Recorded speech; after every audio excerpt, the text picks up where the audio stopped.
सांस्कृतिक कार्यक्रमांच्या मध्ये पहिल्यांदा वाजवलं जाईल. पहिल्यांदा वाजवलं जाईल म्हणजे काय होईल की नॉर्मली आम्ही जे कार्यक्रम करतो त्या कार्यक्रमामध्ये राष्ट्रगीत असतं. राष्ट्रगीत जनगण मन अधिनायक जय हे. वंदे मातरमचा उल्लेख सार्वजनिक कार्यक्रमांच्या मध्ये कधी काळी होत होता. कधी काळी या शब्दाचा अर्थ असा की कदाचित शेवटी आपण काय करत होतो, वंदे मातरम म्हणत होतो. पण आता मात्र सरकारनं जाहीर करून टाकलं की आता कोणताही सार्वजनिक कार्यक्रम जेव्हा होईल तेव्हा पहिल्यांदा वंदे मातरम म्हटलं जाईल, दुसऱ्यांदा राष्ट्रगीत होईल आणि तिसऱ्यांदा तिसरं जे असेल ते त्या त्या राज्याचं राज्यगीत असेल. आता हा सिक्वेन्स फक्त तुमच्या नजरेसमोर असतो, मी काही फार वेळ घेणार नाही लक्षात घ्या. हा कार्यक्रम ठेवण्याच्या पाठीमागचा हेतू मित्रांनो तुमच्या लक्षात असू द्या. सरकारनं सांगितलं हा भाग वेगळाच आहे,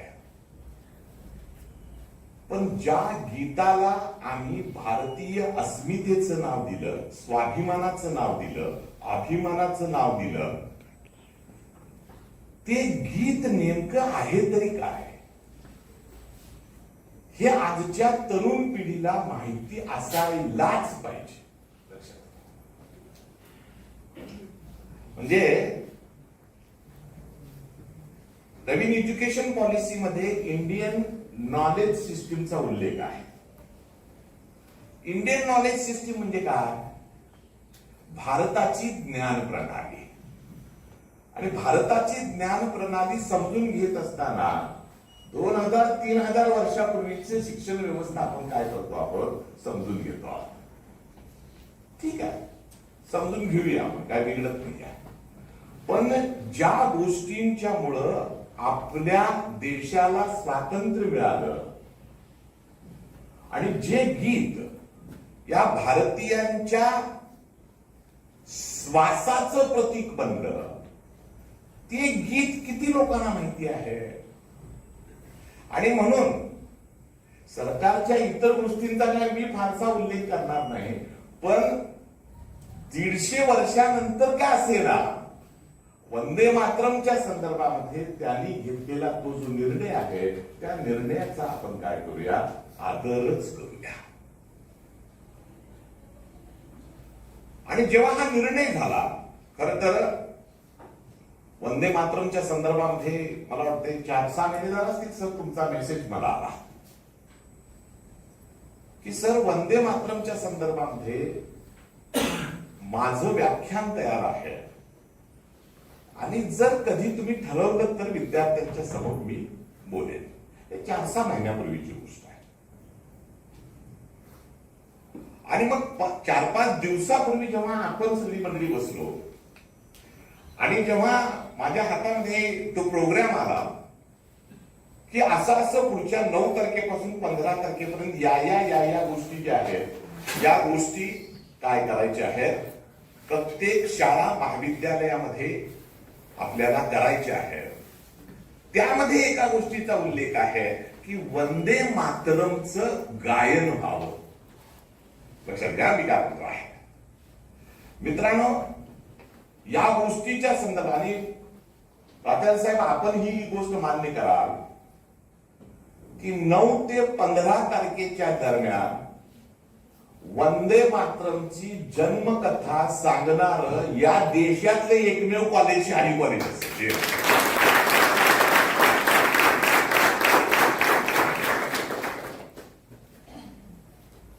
इतर लोक सगळे वंदे मातरम म्हणणारच आहेत, पण वंदे मातरमची जन्मकथा काय आहे? आणि मग त्यावेळी माझ्या डोळ्यासमोर एकच नाव आलं, प्राचार्य पठाण सरांचं. मी त्यांच्याशी बोललो आणि ते म्हणले सर आनंद आहे की आपण मुलांची काय करूया त्या संदर्भात बोलूया. आणि म्हणून फक्त NSLचे विद्यार्थी नव्हे, NCCचे विद्यार्थी नव्हे, तर माझं तरी म्हणणं होतं सगळ्या विद्यार्थ्यांनी प्राध्यापकांच्या समोर ही गोष्ट यायला पाहिजे की वंदे मातरम कुठून आलं, लक्षात येते का बघा. आणि वंदे मातरमच का, एक दोन प्रश्न आहे. वंदे मातरम कुठून आलं, वंदे मातरमच का, आणि या वंदे मातरमला या पद्धतीचा सगळ्या लोकांचा प्रतिसाद का मिळाला, हे आपण काय करूया समजून घेऊया. बाळांनो, एक गोष्ट तुमच्या लक्षात येत असेल, 8-15 दिवसापूर्वी, महिन्याभरापूर्वी जंतर मंतरवरती एक काय झालं, आंदोलन झालं. आणि जंतर मंतरवरती आंदोलन होत असताना या मंडळींच्या मनातला विचार जो आहे, हा कशाचा विचार आहे, हा व्यवस्थेच्या संदर्भातला काय आहे, असंतोष आहे. हे 2026 ची गोष्ट आहे. 1875 सरांनी काही संदर्भ सांगितले आपल्या समोर की 1875, 1857, 57 ते 75 वगैरे या सगळ्या गोष्टी आहेत. आणि ज्या काळामध्ये व्यवस्थेच्या विरोधामध्ये आवाज उठवण्याची सुद्धा क्षमता आपल्या लोकांच्या मध्ये नव्हती, त्यावेळी एकमेव पर्याय आपल्या समोर होता, आणि तो पर्याय म्हणजे व्यक्त होणे. लक्षात घ्या मी काय म्हणतो, व्यक्त व्हायचं आहे. आणि मग ते व्यक्त कशाच्या पद्धतीने व्हायचं, म्हणजे त्यावेळेची काही नावं सरांनी सांगितली. म्हणजे 1835 ला बाळशास्त्री जांभेकरांच्या माध्यमातून दर्पण पत्रिका सुरू झाली. आणि दर्पण पत्रिका एकाच वेळी इंग्रजी आणि मराठीतून यायची. आणि त्यावेळी किंवा त्याच दरम्यानच्या कालावधीमध्ये जे समाज सुधारक, मग गोखलेंचं नाव घेतलं, रानडेंचं नाव घेतलं, आणि पुढच्या काळामध्ये साधारणतः 1869 ला गांधींचा जन्म झाला, आणि 10-15 वर्षानंतर गांधी, अंक तंक ह्या सगळ्या गोष्टी आला. प्रत्येकाची नावं मी घेत नाही आहे. तर ही माणसं जी आहेत, या माणसांना लक्षात येत होतं की हे काहीतरी चुकीचं चाललेलं आहे, पण त्याला आवाज मिळत नव्हता. एक लक्षात घ्या मी काय म्हणतो आहे. आणि हा आवाज शोधायचं काम जे आहे, ते शोधायचं काम प्रत्येक जण करत होता. आणि त्यावेळी बंकिमचंद्र चटर्जींच्या माध्यमातून वंदे मातरम आलं. वंदे मातरम काय आहे, हे साधं गाणं आहे. लक्षात घ्या की काय म्हणतो. म्हणजे जसं आपण म्हणतो मोहनदास करमचंद गांधी, पहिल्या गांधींचा विचार 25 वर्षात मोहनदास करमचंद गांधीच करतो आपण, तर त्यांना महात्मा गांधी म्हणतो आपण, नाही हो. नंतरच्या टप्प्यात जेव्हा गांधी दक्षिण आफ्रिकेतून इथं आले, येताना जाताना तो मोहनदास होता, येताना तो गांधी झाला, महात्मा गांधी. तसं वंदे मातरम जेव्हा लिहिलं गेलं, सरांनी सांगितलं की 1875 ला किंवा त्या दरम्यानच्या कालावधीमध्ये लिहिलं गेलं. आणि त्यात काय आहे, म्हणजे मला एक ओळ आठवते, जननी जन्मभूमीश स्वर्गदपी गरीयसी. जननी आणि जन्मभूमी ही काय आहे, स्वर्गाहूनही महान आहे. हे आपल्या कानावर गेलेलं आहे. लक्षात घ्या, हे वाक्य जे आहे हे शाळेत शिकत असताना हे आपल्या कानावर गेलेलं आहे.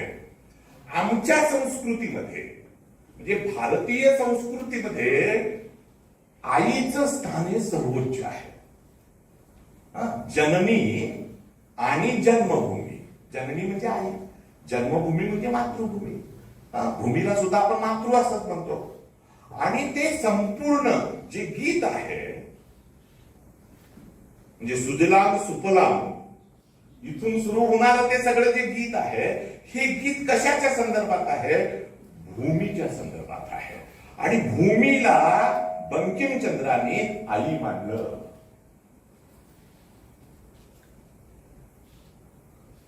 सर म्हणतात ते बरोबर आहे. पहिल्यांदा तिकडे लक्षच कुणाचं गेलेलं आहे. एक तर मुळात बंगालमध्ये हा प्रकार घडला, म्हणजे त्यांनी गीत लिहिलं. दुसरं असं की बंगाली आणि संस्कृत भाषेमध्ये होतं, तिथपर्यंतच ते काय झालं, मर्यादित राहिलं. आणि मग ते त्यांनी 1882 ला आनंद मठ या कादंबरीमध्ये काय केलं, समाविष्ट केलं. आता काय काय झालं बघा, मी मगाशी म्हटलं त्या पद्धतीनं की भारतीयांना आवाज पाहिजे होता, आणि तो आवाज जो आहे तो आवाज शोधताना हे सुजलाम सुफलाम या पद्धतीनं आलं, आणि माणसांना एकत्र करण्यासाठी एक धागा सापडला. तो धागा म्हणजे वंदे मातरम होता. वंदे मातरम ही उर्मी होती, वंदे मातरम ही ऊर्जा होती. आणि म्हणजे एकीकडं आईचं स्थान कुणाला दिलं, भूमीला दिलं. म्हणजे भारतामध्ये तर आपण असंच म्हणतो भारत माता, आणि त्या आईचं गुणगान ते काय करतायत, गातायत. आता आईचं गुणगान घ्यायला कुणाच्या विरोध असायची काही गरजच नाही का. आणि मग ते जे गीत आहे, म्हणजे एक लक्षात घ्या कसं आहे बघा हो थोडस, की कुठली अशी व्यक्ती असेल हो जी आईला वाईट म्हणते आहे, शक्यच नाही ना. आणि मग भारत मातेला वाईट म्हणायचा प्रश्नच येत नाही. वंदे मातरमच्या माध्यमातून आईचं गुणगान गाणं हा हेतू आला. आणि मग प्रातिनिधिक स्वरूपामध्ये जेव्हा 1896 ला काँग्रेसच्या अधिवेशनामध्ये हे गायलं गेलं, त्यावेळी नकळतपणे भारतीय परिप्रेक्ष्यावरती त्याला काय झाली, मान्यता दिल्यासारखं झालं. बघा मी काय म्हणतो आहे, भारतीय परिप्रेक्ष्यावरती. आणि म्हणणारा माणूस कोण आहे, रवींद्रनाथ टागोर आहेत, लक्षात घ्या. टागोरांनीच म्हटलं ते. आणि नकळतपणे असा एक संदेश गेला की आता आम्हाला या झेंड्याखाली एकत्र राहायचं आहे. कुठल्या, वंदे मातरम. लक्षात घ्या. म्हणजे मी जास्त वेगळा त्याचा अर्थ मी गेले 8 दिवस हे लिहितो आहे. म्हणजे मला जे वंदे मातरम मला जे दिसत आहे ते कशा पद्धतीने दिसत आहे. म्हणजे वंदे मातरम म्हटल्यानंतर माणसं एकवटायला लागली. फार डिटेलमध्ये जात नाहीये मी.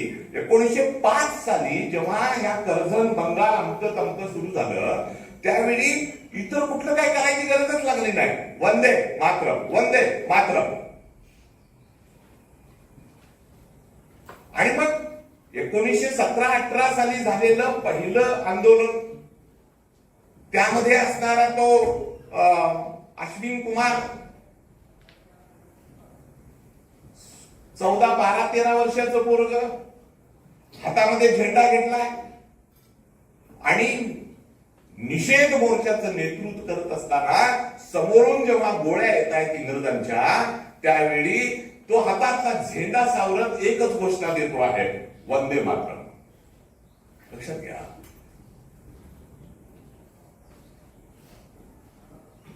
म्हणजे वंदे मातरम हे म्हणणं म्हणजे माझं या देशावरती प्रेम आहे, मी या देशासाठी मरायला तयार आहे. तुम्ही भलेही गोळ्या चालवा, मी पाठीमागे असणार नाही आहे. आणि मग तो 1931 ला जेव्हा तिघही ज्यांचा उल्लेख सातत्यानं आपण करतो, भगतसिंग असतील, राजगुरू असतील, सुखदेव असतील, ही मंडळी जेव्हा फासाकडे निघालेली आहे, इतिहास लक्षात ठेवायचं म्हणजे नेमकं काय करायचं. ही जेव्हा निघालेली आहे, वय वर्ष किती, 28-30 वर्षाची तरुण पोरं निघालेली आहेत. काय दोष आहे त्यांचा. या देशाला स्वातंत्र्य मिळायला पाहिजे म्हणून ती मंडळी काय झालेली आहेत, आपलं हौतात्म्य द्यायला तयार झालेली आहे. आणि ती जात असताना जेव्हा भगतसिंगांचं पुस्तक वाचत असताना माझ्या लक्षात आलेलं होतं की जेव्हा ती कॅनडामधून बाहेर पडलेली आहेत, तेव्हा सगळे कैदी जे आहेत ते कैदी काय म्हणतायत, इन्कलाब जिंदाबाद. आणि त्यावेळी हे तिघही म्हणतायत वंदे मातरम. वंदे मातरम का म्हणायचं, का लक्षात ठेवायचं.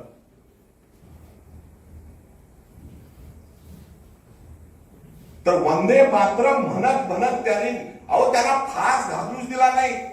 ते जे हे असतात का, काय म्हणायचं असतात त्यांना, बेरड बेरड जे असतात त्यांना, त्यांनी घालूच दिला नाही, बाजूला म्हणले, बाजूला फास आम्ही घालणार. आणि फास घातल्यानंतर फासात ज्यावेळी ते घातलेलं आहे, शेवटचं सुद्धा विधान तेच आहे, वंदे मातरम. म्हणजे नुसतं भगतसिंगांचं नाव घेऊन उपयोग नाही हो, म्हणून वंदे मातरम म्हणायचं, लक्षात घ्या. म्हणजे वंदे मातरमची ही ऐतिहासिक पार्श्वभूमी जी आहे, ही ऐतिहासिक पार्श्वभूमी आपल्याला माहिती असायला पाहिजे. आपल्या तरुण मित्रांना सगळ्यांना माहिती असायला पाहिजे. इतिहास शिकायचं म्हणजे काय, 100 पैकी 98 मार्क्स मिळाले, ठीक आहे. भगतसिंगांचा हौतत्म्याचं जरा 1 मिनिटात वर्णन करून सांगितल्यानंतर मला काय माहित नाही. भगतसिंगांना फाशी दिलं, अरे फाशी दिलं माहिती आहे ना, सगळ्यांनाच माहिती आहे. पण ते फाशी देत जात असताना तो भगतसिंग जो आहे, तो ज्या पद्धतीचं वर्तन करतो आहे, ते आपल्या पिढीला माहिती असायला पाहिजे. आणि ही नवी पिढी जी आहे, आपण सगळी ते बसलेलो आहोत, आणि इतिहासाच्या या प्रत्येक क्षणाची आठवण जी आहे ती काय करायला पाहिजे, ठेवायला पाहिजे. आणि वंदे मातरमनं अशा पद्धतीनं संपूर्ण देशाला एक केलं, सगळ्या देशाला एक केलं. म्हणजे एखादा दंगा सुरू असेल आणि पटकन कुणीतरी राष्ट्रगीत लावल्यानंतर सगळी माणसं काय होतात, शांत उभा राहतात ना. तो राष्ट्रगीताला काय असतो, आपण दिलेला आदर असतो, सन्मान असतो. तसं वंदे मातरम म्हटलं की त्या काळामध्ये म्हणजे 1947च्या अगोदर हे वंदे मातरम नावाचं ब्रीज झालेलं होतं. आणि दुर्दैव जर म्हटले ते बरोबर आहे की सुरुवातीच्या काळामध्ये वंदे मातरमकडे या पद्धतीने बघितलं गेलं नाही, पण नंतर मात्र काँग्रेसच्या प्रत्येक अधिवेशनामध्ये वंदे मातरम हे गायलंच गेलं. ही त्याची ऐतिहासिक पार्श्वभूमी आहे. 15 ऑगस्ट 1947ला आपल्याला स्वातंत्र्य मिळालं. स्वातंत्र्य मिळालं, आमचं राष्ट्रगीत निश्चित झालं. जनगण मन अधिनायक जय हे राष्ट्रगीत निश्चित झालं. त्यावेळी म्हणजे पुन्हा माझे काही संदर्भ लक्षात घ्या, 26 जानेवारी 1950ला भारत प्रजासत्ताक झाला. प्रजासत्ताक झाला म्हणजे घटना लागू झाली. 24 तारखेच्या मीटिंगमध्ये, 24 जानेवारीच्या मीटिंगमध्ये या देशाच्या राष्ट्रपतींनी हे सांगितलं की आता वंदे मातरमला सुद्धा राष्ट्रीय गीताचाच दर्जा द्यायला पाहिजे. द्या. कुणी सांगितलं? राष्ट्रपतींनी सांगितलं. आणि आता परिणाम काय झाला, त्याच्यानंतर वंदे मातरम आणि राष्ट्रगीत म्हणून काय झालं, जनगण मन मान्य झालं, पण त्याची जसं मांडणीकरांनी सांगितलं की त्याची वैधता जी आहे ती निश्चितच झाली नाही. म्हणजे म्हटलं तर म्हणून देत, नाही म्हटलं तर काही बिघडत नाही, असं काहीतरी ते झालं. आणि मग आता या 150व्या वर्षाच्या निमित्तानं सरकारनं लोकसभेमध्ये काही निर्णय घेतले. आता त्याला विरोध असायची काही गरजच नव्हती. आणि मग आता जे सांगितलं गेलं ते असं केलं की आता सार्वजनिक जीवनामध्ये या पद्धतीनं निर्णय जो आहे तो निर्णय घेण्यात यावा. एक दोनच मुद्दे क्लिअर करता. ऐतिहासिक नोंदी झाल्या. या गीताचं सांस्कृतिक महत्व काय आहे? सांस्कृतिक महत्व जसं मी आता म्हटलं की या गीतानं सगळ्या देशाला काय केलं, एकत्र आणलं. ही एकत्वाची भावना जी आहे ती एकत्वाची भावना वंदे मातरमच्या मुळे आपल्या देशामध्ये निर्माण झाली. आणि दुसरं एक, आता सरांनी जाता जाता तो एक स्पर्श केला. कदाचित ती भारतीय समाजाची एक मानसिकताच असेल की कुठलीही गोष्ट निर्व्याजपणे आपण स्वीकारायचीच नाही. वंदे मातरम आलं आणि वंदे मातरमच्या आता सुद्धा आपण पहिलं आणि दुसरं कडवच म्हणतो. काही काही ठिकाणी पहिलं कडवच काय केलं जातं, म्हटलं जातं. तुम्हाला कदाचित माहित नसेल, माहित असेल तर आनंदच आहे. जनगण मनची 5 कडवी आहेत,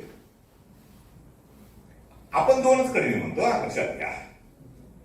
तसं वंदे मातरमची 6 कडवी आहेत.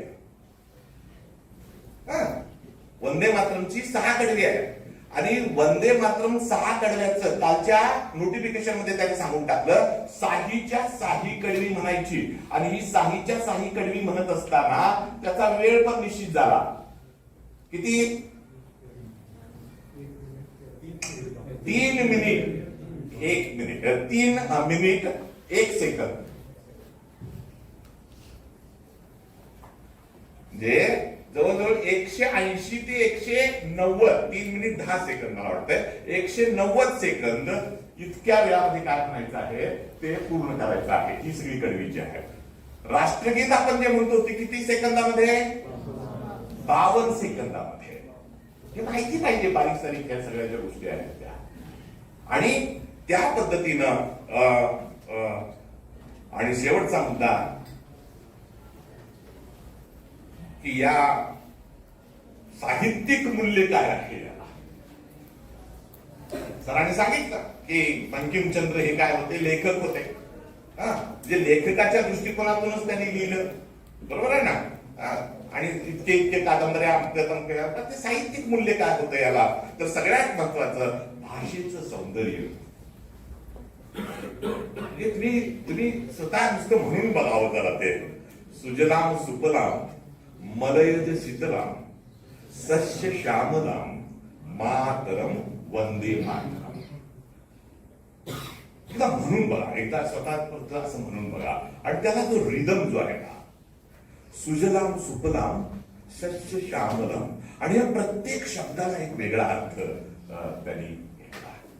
म्हणजे किती वर्णन करा. म्हणजे असं म्हटलं जातं की लेखनी ही थोडीशी तोकडी पडावी जेव्हा आईचं वर्णन आपण करतो.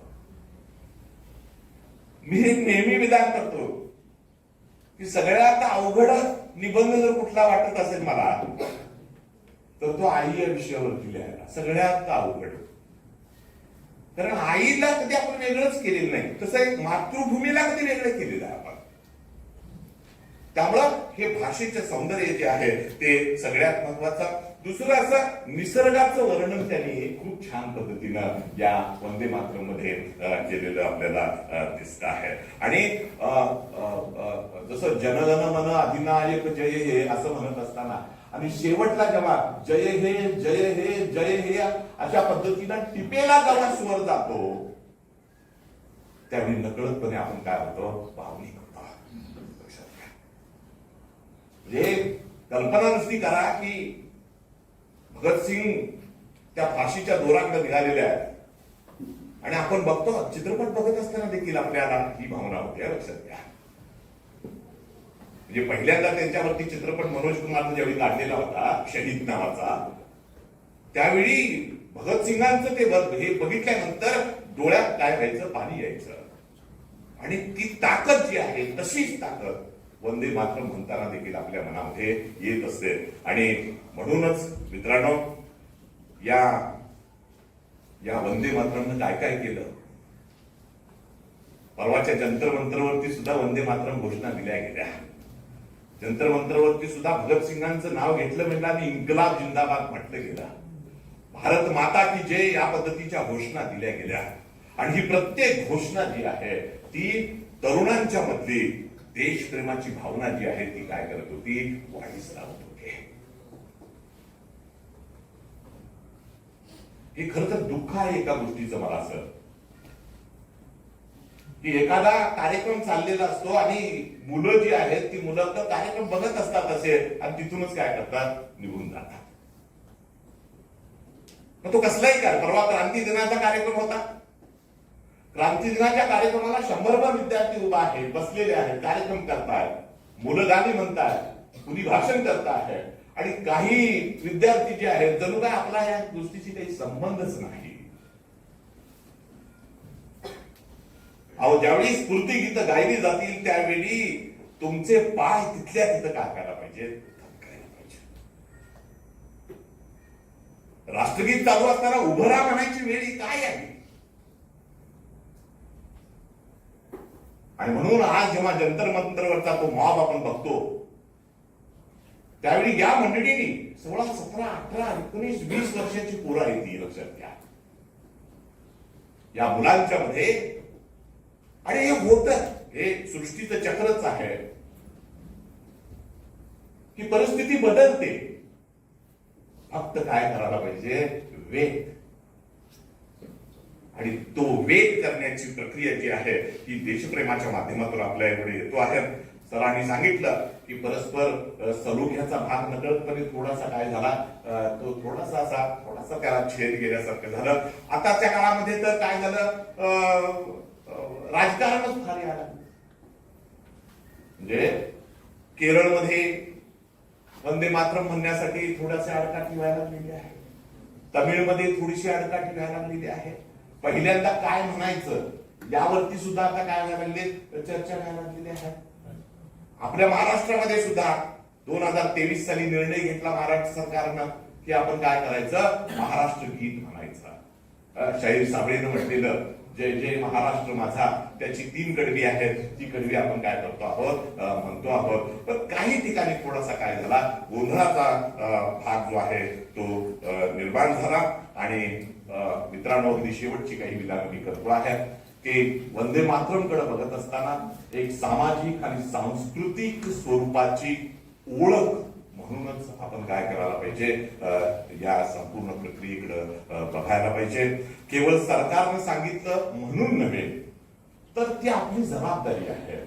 आपल्या पुढच्या पिढीला आपला वारसा कशा पद्धतीने जेव्हा आपण सांगायचा प्रयत्न करतो त्यावेळी वारशामध्ये या 2, 3, 4, 5, 6 अशा सगळ्या गोष्टींचं स्मरण जे आहे ते स्मरण करून देण्याची जबाबदारी आपली आहे. आणि विशेषतः मला वाटतंय पठाण सर, तुम्ही या गोष्टीशी सहमत असाल की विशेषतः ही जबाबदारी ही शिक्षकांची आहे.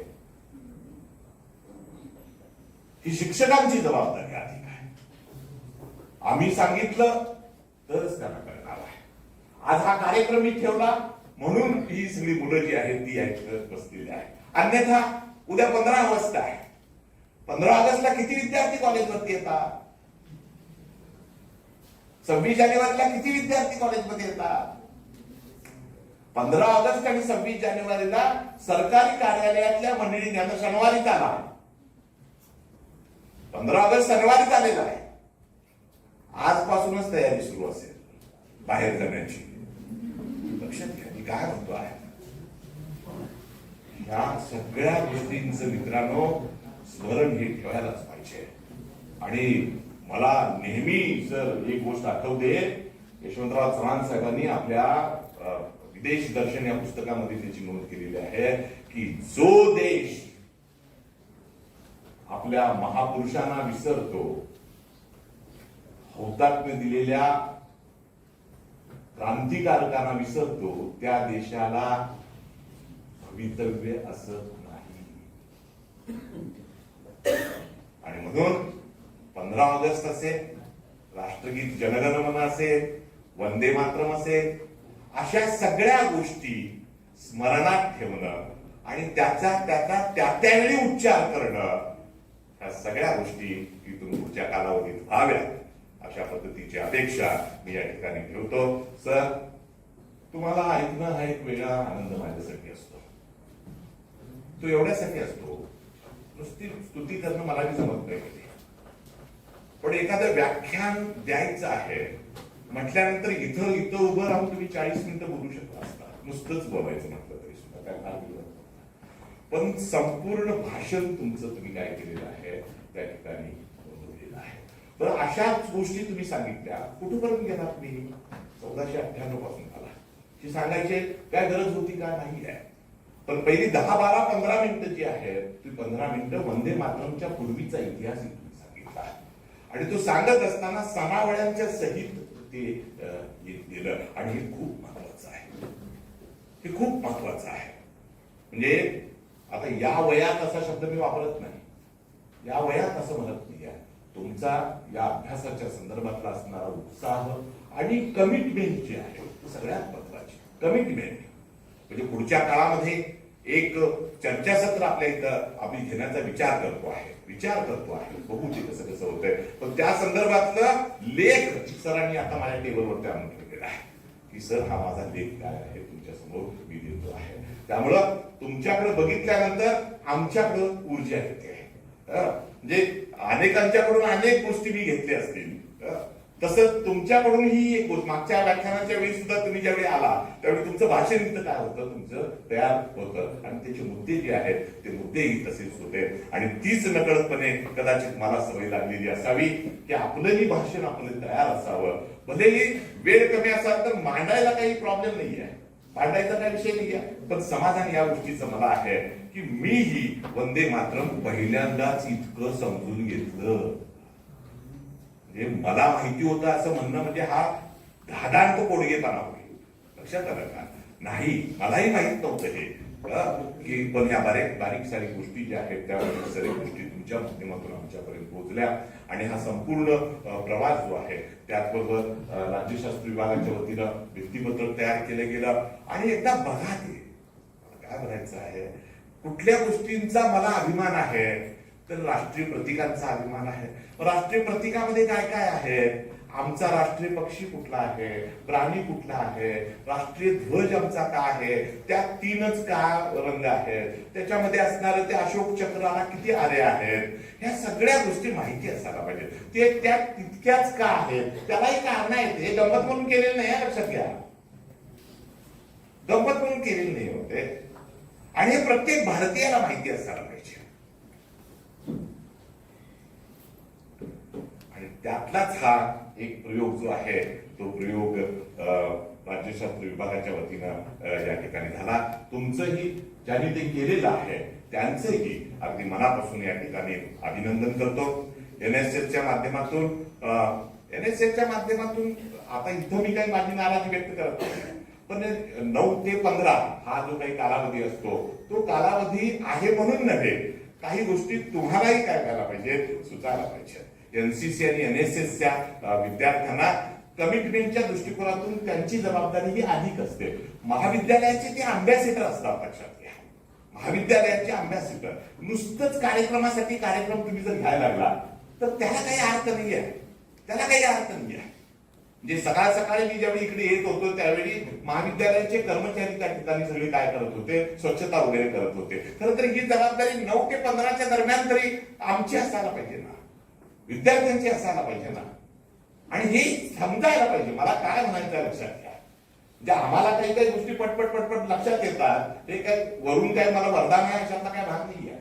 त्या काळामध्ये त्या गोष्टी आपल्या लक्षात यायला पाहिजेत. आणि मला वाटतंय इथून पुढच्या कालावधीमध्ये त्या गोष्टी आपण सर्वजण करू पुन्हा एकदा. आणि खूप छान वाटलं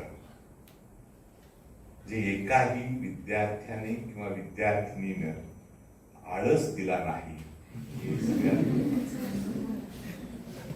त्यांच्या चेहऱ्यावरती उत्सुकता, अरे काय सांगता येते. आणि जेव्हा जेव्हा पुस्तकाचं पहिलं पान आता उघडाल बाळांनो तुम्ही, त्या पहिल्या पानावरती प्रतिज्ञा आहे, आतल्या पानावरती राष्ट्रगीत आहे आणि त्याच्या आतल्या पानावरती वंदे मातरम आहे. हे बघत असताना हा इतिहास जो आहे तो इतिहास तुमच्या लक्षात राहावा, लक्षात यावा आणि तुम्हीही आपल्या भारतीय संस्कृतीचे अँबॅसेडर व्हावं अशा पद्धतीची अपेक्षा या ठिकाणी व्यक्त करतो. पुन्हा एकदा आपल्या सर्वांचं मनपूर्वक अभिनंदन आणि आभार मानतो आणि मी या ठिकाणी थांबतो. जय हिंद, जय महाराष्ट्र. धन्यवाद सर, तुम्ही आम्हाला सखोल व अनमोल असे मार्गदर्शन केले. महाराष्ट्र शासन यांच्या परिपत्रकानुसार 15 ऑगस्ट स्वातंत्र्य दिनानिमित्त व्यसनमुक्त विद्यार्थी व्यसनमुक्त महाराष्ट्र व ड्रग फ्री कॅम्पस अभियानांतर्गत व्यसनमुक्त विद्यार्थी व्यसनमुक्त महाराष्ट्र ही आपण सर्वजण प्रतिज्ञा घेणार आहोत.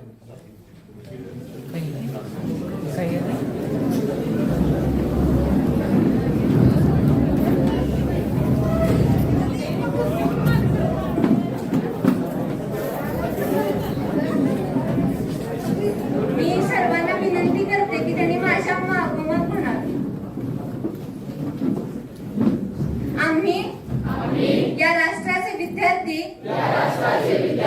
आणि युवा आज गंभीरपणे अंमली पदार्थ मुक्त जीवन जगण्याची शपथ घेतो. आम्ही स्वतःला आपल्या कुटुंबाला आणि आपल्या मित्रमैत्रिणींना कोणत्याही प्रकारच्या अंमली पदार्थांच्या व्यसनापासून दूर ठेवण्याचे वचन देतो.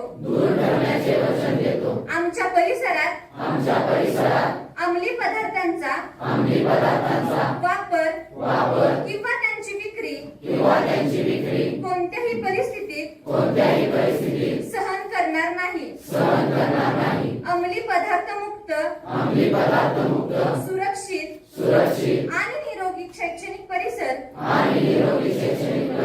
उभारण्यासाठी आम्ही आमच्या क्षमतेनुसार सर्वतोपरी प्रयत्न करू आणि अंमली पदार्थ मुक्त भारत घडविण्यासाठी सक्रिय योगदान देऊ. जय हिंद, जय महाराष्ट्र.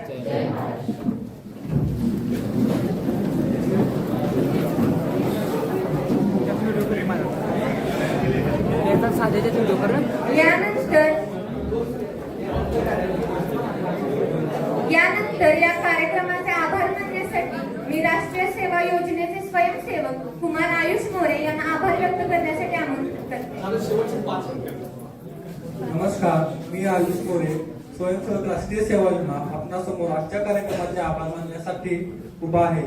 आजच्या कार्यक्रमाचे प्रमुख पाहुणे व वक्ते प्राचार्य डॉक्टर पठाण सर यांनी वेळात वेळ काढून आम्हा सर्व विद्यार्थ्यांना वंदे मातरम संदर्भात बहुमोल मार्गदर्शन केले. त्याबद्दल मी त्यांचे राज्यशास्त्र विभाग व NSS विभाग यांच्या वतीने मनपूर्वक आभार व्यक्त करतो. आजच्या कार्यक्रमाचे अध्यक्ष महाविद्यालयाचे प्राचार्य आदरणीय डॉक्टर R.K. शालिदेवान सर यांनी आम्हा सर्वांना बहुमोल मार्गदर्शन केले. त्याबद्दल त्यांचेही मनापासून आभार व्यक्त करतो. व्यासपीठावर उपस्थित सर्व मान्यवर आणि व्यासपीठासमोर सर्व प्राध्यापक गुरुवर्य मोठ्या संख्येने कार्यक्रमास उपस्थित राहिले. त्याबद्दल मी त्यांचेही मनापासून आभार व्यक्त करतो. NSSच्या स्वयंसेवक व स्वयंसेविका वंदे मातरम सामूहिक गीताचे गायन करणार आहेत. त्यांचेही मी आताच मनापासून आभार व्यक्त करतो. व्यसनमुक्त विद्यार्थी व्यसनमुक्त महाराष्ट्र ही प्रतिज्ञा कुमारी वैष्णवी सुतार हिने दिली. त्याबद्दल तिचे मनापासून आभार. कार्यक्रमाचे स्वागत व प्रास्ताविक डॉक्टर राहुल मांडणीकर सर, कार्यक्रमाचे सूत्रसंचालन कुमारी वैष्णवी सुतार यांनी अतिशय सुंदरपणे केले. त्याबद्दल त्यांचेही मनपूर्वक आभार. तसेच ज्यांच्यासाठी हा कार्यक्रम आयोजित केला ते सर्व विद्यार्थी मोठ्या संख्येने उपस्थित राहिले.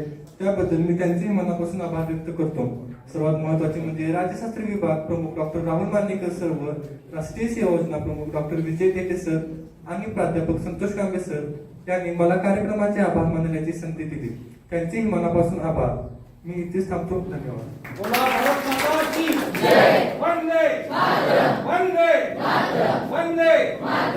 यानंतर कार्यक्रमाची सांगता वंदे मातरम या गीताने होईल.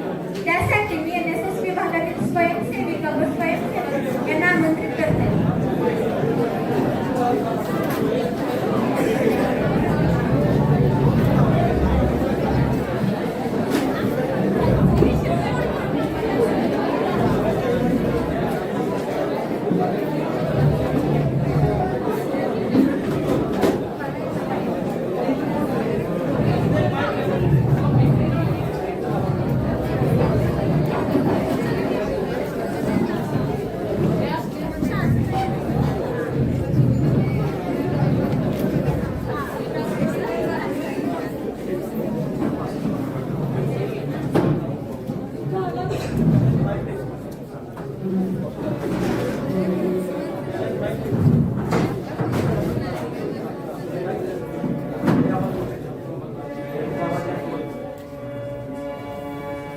एक साथ वंदे मातरम शुरू करें. वंदे मातरम, वंदे मातरम, सुजलाम सुफलाम मलयज शीतलाम सस्यशालिनी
साथ राष्ट्रगीत सुरू कर.